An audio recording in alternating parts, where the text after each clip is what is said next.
back, relax, and maybe get yourself a snack. Me and you gonna have a little chat about books. Hey guys, so I am here today to review two books that I recently read. The first one I audiobooked, and it's actually the completion of a series, which I'm really pleased about because I don't often finish series. I'm always starting them, but I don't always finish them. And this is the third one in the Deathless series by Peter Newman. That one is called The Boundless. And then the other one I'm going to be talking about is the start of a series, and that is the first one in the Spirit Walker series by Kate Elliott, which is called Cold Magic. So let's start off with The Boundless. Now, I am not going to go into much detail here because I have already spoken about the previous ones in the series and I don't want to give away any spoilers, but suffice to say, I think this one was a lot of fun. I ended up giving it 3 stars, or 3.5 stars, I think, because to me, it was not the best one in the series. I liked the first 2 more, but equally there was more distance between me reading the first and the second together and then the third one because it wasn't out for a while. So it could be that my enjoyment was slightly down because it took me a while to get back into the world. However, once I did get back into the world, I very much enjoyed it. I enjoyed seeing the returning characters and seeing them have really high stakes in this book. We particularly focus on the House Sapphire, which is completely all over the place because lots of things have happened to the rulers and the people that started in the series. Many of them are no longer around or are in different bodies, and it's quite a crazy series. It's a series where people can be reborn into different bodies if they are deathless. It's a series where the wilds is really gruesome and dark and people have to make pacts and do things that they don't necessarily want to do, and it's just dark. That's the best way to describe it. This one is dark.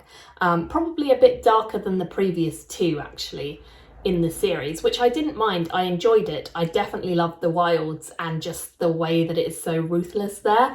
But I don't think that the whole thing came together as well as I wanted it to. I think the ending for me was a little bit abrupt, maybe a little bit rushed. I would have liked to see a little more slower explanation of like how everything gets resolved, because it all kind of leads up to this big battle, and for me battles are hit and miss, shall we say. Like, I don't always enjoy reading them, and I feel like this one had elements that I really liked because there were some smaller moments where characters were focused on, but equally it was not doing an awful lot for me in terms of like the actual battle scenes I don't love.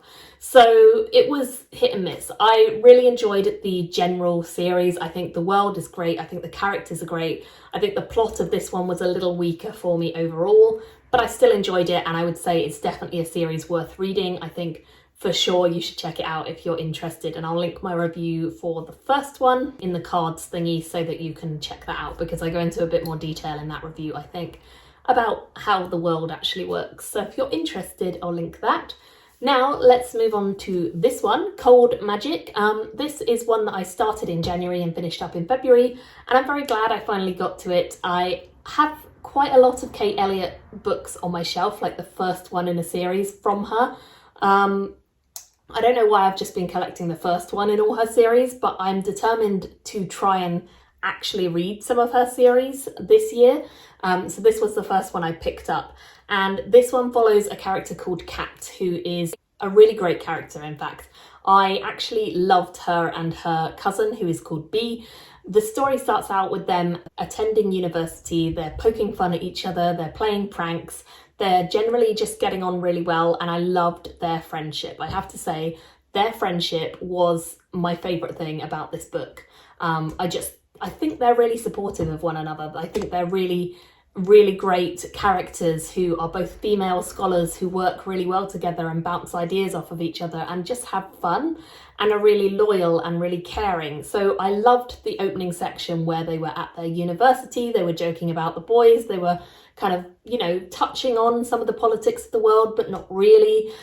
It was just fun. It was really fun. It reminded me a little bit of things like the Memoirs of Lady Trent. It was kind of a similar vibe of like a lady scholar being the key to the story. And I loved that. I thought for sure this book was going to be like a really high rating from me because that was all ticking all my boxes.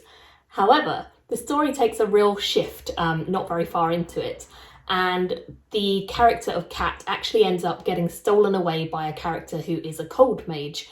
And cold mages in this world, they have the ability to suck up heat sources and use it for magic, so like fires and things like that will always go out if a cold mage is nearby, because they can use their cold magic to do things that are cold. So for instance, they can freeze locks and break them to get into places, that sort of thing. So cold mages are quite not frowned upon, they're like ominous to the population. People don't really like them. People tend to stay away from them where they can. So the presence of a cold mage just coming into her house and taking her away and claiming he has to marry her is a pretty big deal, and she just goes along with it because her aunt and uncle, who she loves dearly, tell her that she has to in order to save the family. So she goes along with it, and she's kind of whisked away across the world to where the houses are, which is kind of the magical houses of this world, the people the cold mages are for, that sort of thing. And they live in like a spirit world, or there's a spirit world nearby to them, which is where magic resides as well. So Cat ends up going into the spirit world and then finds out that they want to kill her because she's the wrong person, and it all goes completely mad. So that's kind of where the story shifts, and I didn't love this bit. I really took a while to warm up to the cold mage character. I didn't like him at all at first. And there is a romance in this book, which for me is always a bit touch and go. I don't love the romance here. I much preferred the friendship that was between the two girls at the start to the romance that slightly starts to blossom by the end of the book, although it's not a key theme, it's just there.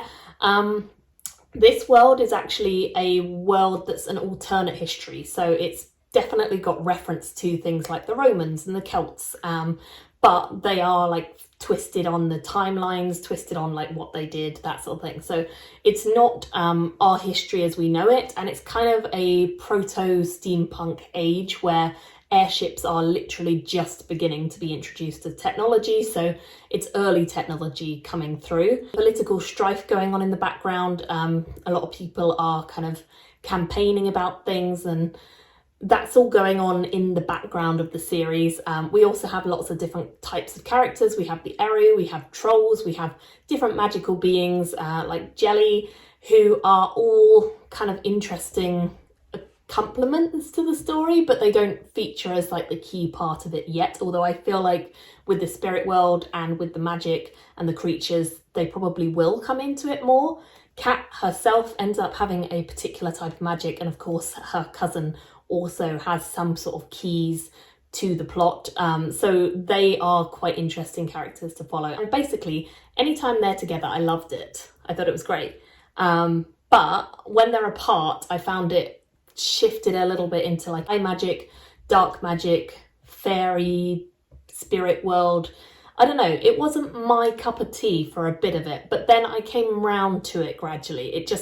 I think I just wasn't expecting it, because it started off so fantasy of manners, alternate fantasy history, that kind of thing, and then it just shifts into a much more dark magic, creepy character thing. Yeah, I don't know.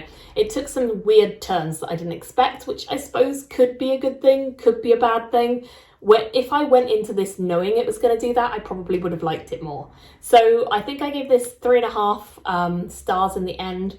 It was one that I liked a lot, and it's definitely a series I plan to continue, because I think there's a lot that builds up at the end that is going to lead on to really interesting things to come. But it was also not what I expected, and not necessarily as good as I hoped it would be when I initially thought, oh, this could be a 5 stars. So yeah, I'd love to know your thoughts if you've read this one, or if you've read any Kate Elliott in general. Do let me know in the comments what you thought of her series and which one you love, because I have quite a few of her books on my shelf waiting for me. And thank you all so much for watching. I'll see you again in another video very soon. Bye everyone. Thank you for watching my video today. Go pick up a book, then come back and chat with me again.